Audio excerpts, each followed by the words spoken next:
Okay.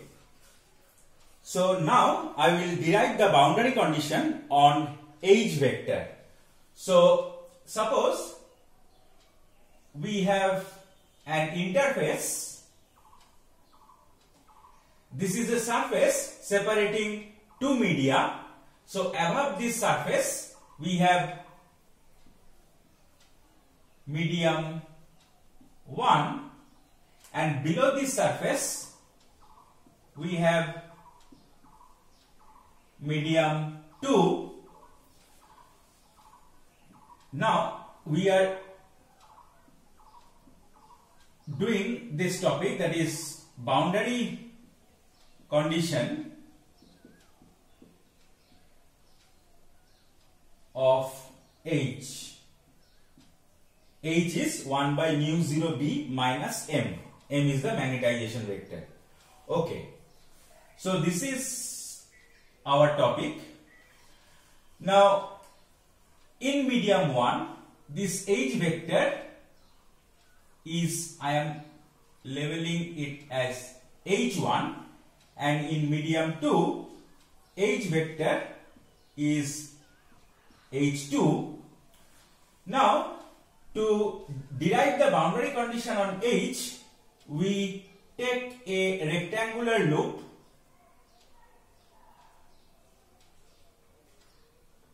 This is the loop, part of this loop, the rectangular loop. Now the portion which I have drawn, this is lying in medium 1, and in medium 2 I am drawing it with a dashed line.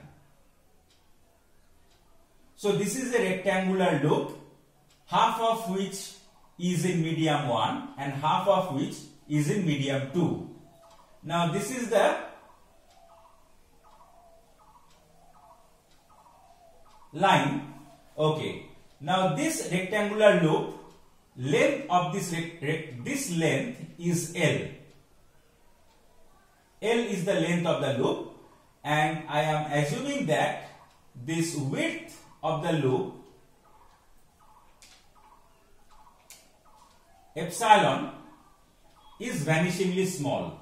Epsilon, that is breadth of the loop,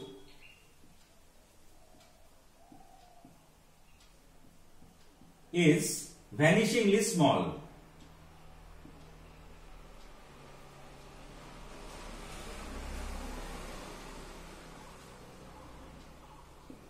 Okay. Now the integral form of Maxwell's fourth equation inside matter is H dot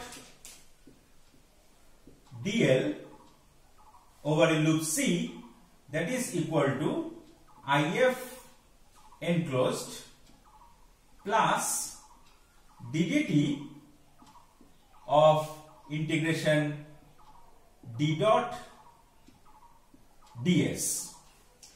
Now here this C is this rectangular loop. This C is this rectangular loop. Okay, now we will do this line integration in this direction.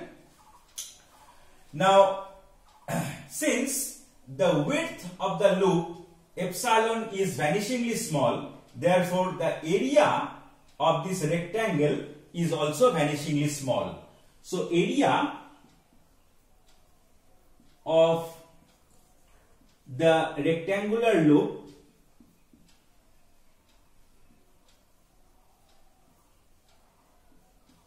equal to L into epsilon is tending to 0, as epsilon tending to 0.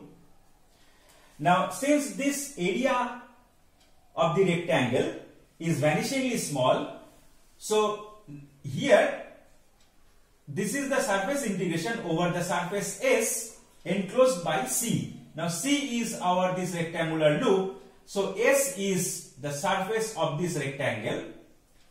Now since the area of this rectangle is very vanishingly small, so the surface integration of the electric displacement vector over this normal component of the electric displacement vector over this surface is also negligibly small. So we can neglect this part.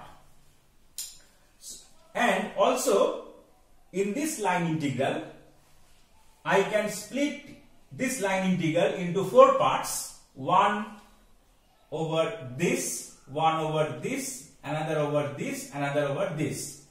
Now line integration over this part and this part is also 0 because epsilon I am taking to be vanishingly small.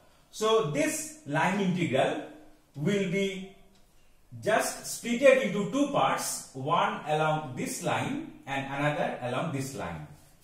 So I will write as h1 dot dl. See, this is over the top line. This integration is over the top line and this top line is in medium 1. So where the h vector is h1. So I have written here h1. So h1 dot dl over top line plus integration h2 dot dl dashed over bottom line. Now see, dl is a differential length vector in this direction and dl prime is a differential length vector in this direction. So dl is equal to minus dl dashed. Okay. Now this part is vanishingly small because this is the surface integration of the normal component of the electric displacement vector over surface S. Now since the area of the surface S is vanishingly small, so this term is 0. So I am left with only IF enclosed. Now IF enclosed is the current flowing through the loop. Now I am assuming that there is a surface current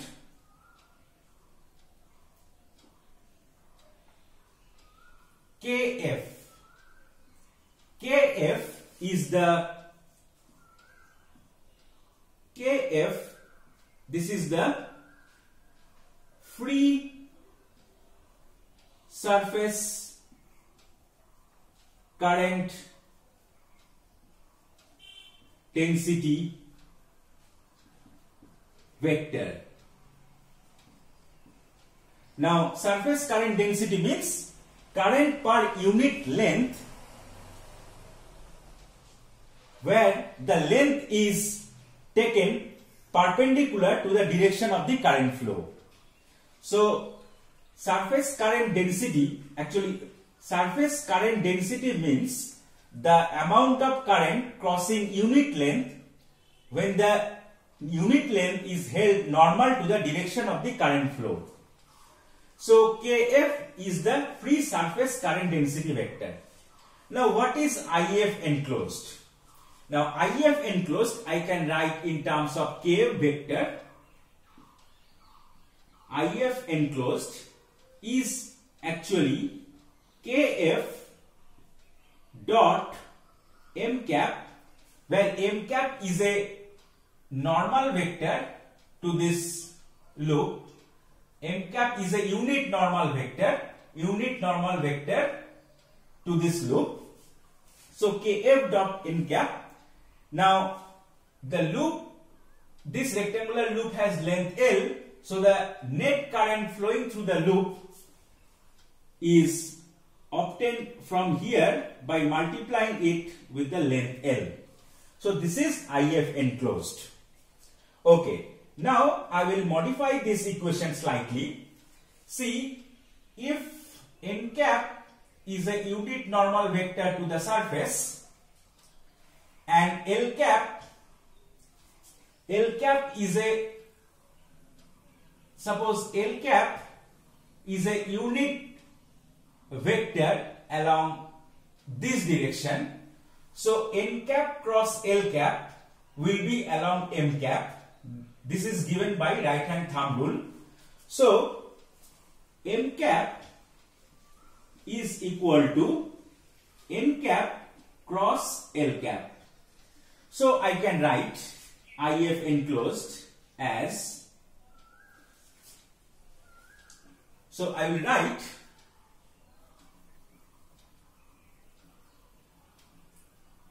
IF enclosed as IF enclosed is equal to KF dot N cap cross L cap into L. Now see, this is a scalar triple product. So this I can write as L cap dot KF cross N cap into L. Now this L into L cap is L vector. So this is KF cross N cap. So this is IF enclosed. So in this position I will write this expression. So we get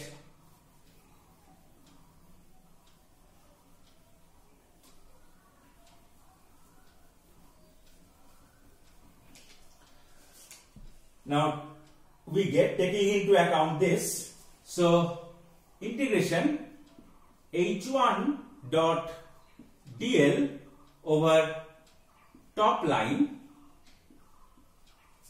minus integration h2 dot dl over bottom line, this is equal to L dot KF cross N cap. Okay.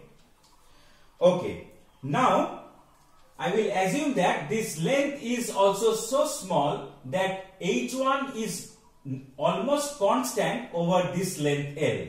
Similarly, H2 vector is also constant over this length L. So inside this integral H1 is a constant vector and inside this integration H2 is a constant vector. I can bring them out. So assuming H1 and H2 as constants,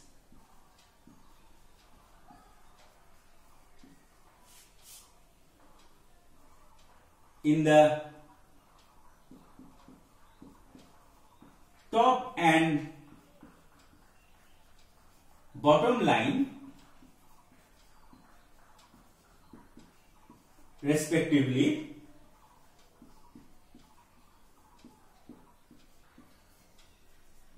we get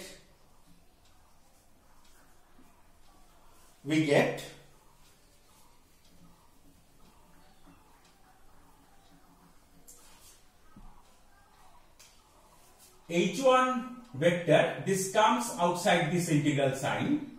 Now integration dl over the top line minus H2 vector dot integration dl over bottom line, and on the right hand side we have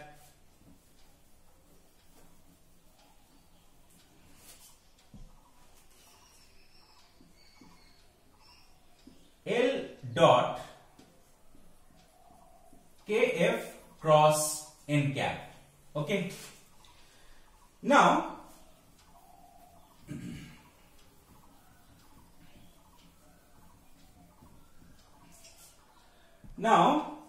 see, what is this?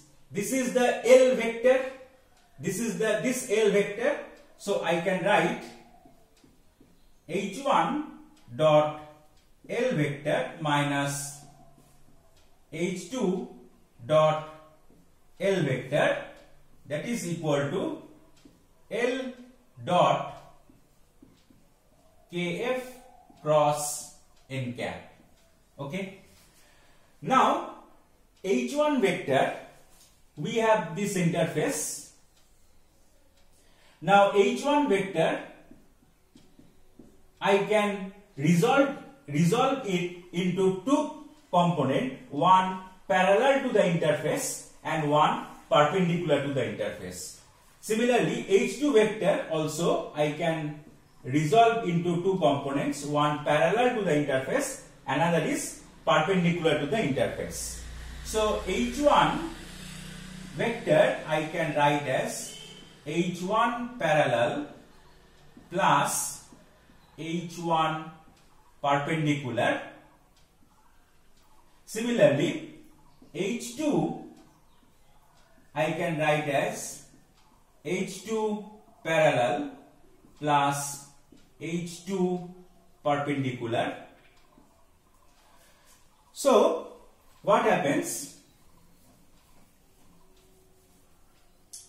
Now this length vector is tangential to the surface.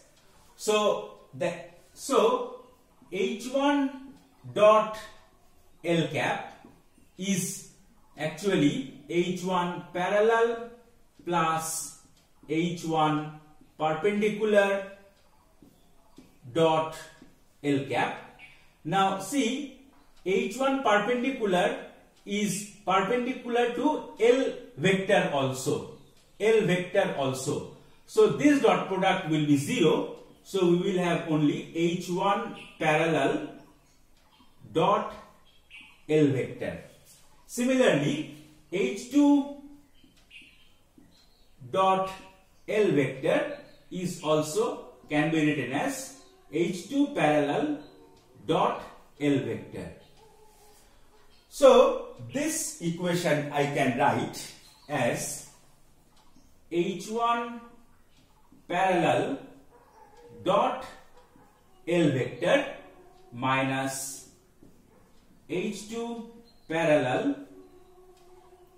dot L vector, that is equal to Kf cross n cap dot L vector. So from this equation I can write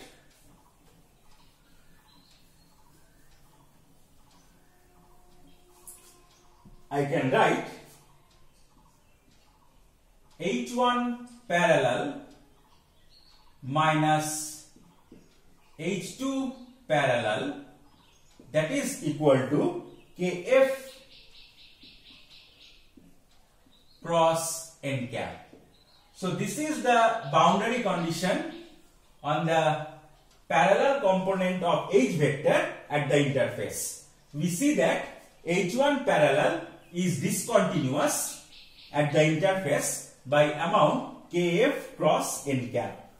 So we can say that, so H parallel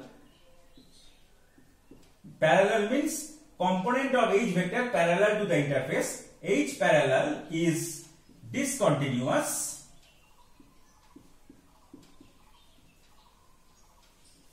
at the interface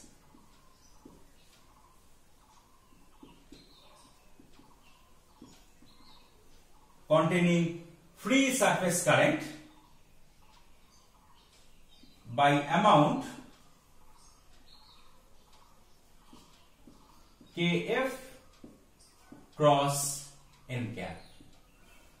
So this is the boundary condition on H vector at the interface of two different media. Okay, so we stop here.